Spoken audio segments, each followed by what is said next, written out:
Good morning! When politicians in the US finally stopped playing silly buggers with the economy, the whole world exhaled in relief. But it did remind me, as if we needed it, just how stupid people in politics can be.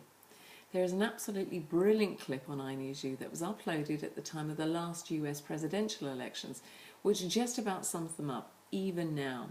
So look for presidential debate and watch it through to the end, though I warn you, it ends in tears.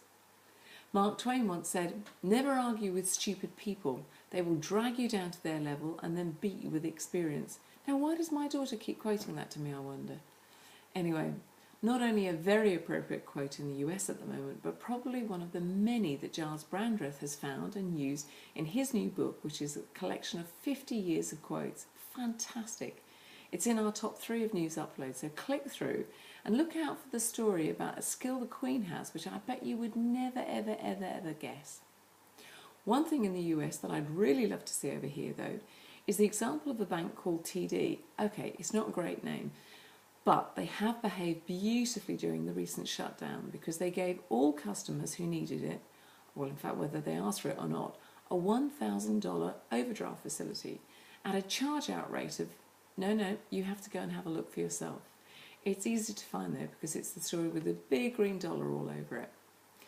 Now, also in the US, and it is the last one, there's an executive coach in the US called Brian Tracy who says, "Successful people are always looking for opportunities to help others.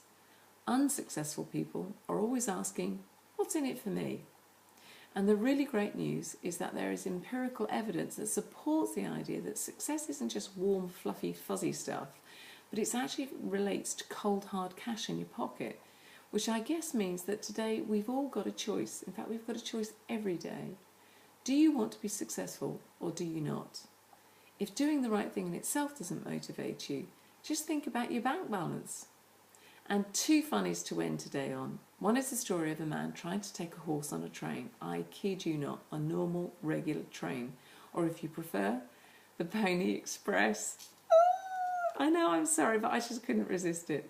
But the real funny comes from the man himself, because when he's told he can't take a horse on the train, he says, "But it's not a horse, it's just a pony." Obviously, well, that's all right then. And finally, something to really tickle your funny bone. I have long since realised, like I'm sure all of you have, that techies are an entirely different breed of people to you and I. I say no more than that, not only because we've got one coming into the family, but I just want to point you in the direction of an outrageously funny video entitled Funny Tech Support. I'm going to go and answer the phone while you stay and laugh. Enjoy it, and I'll see you next week.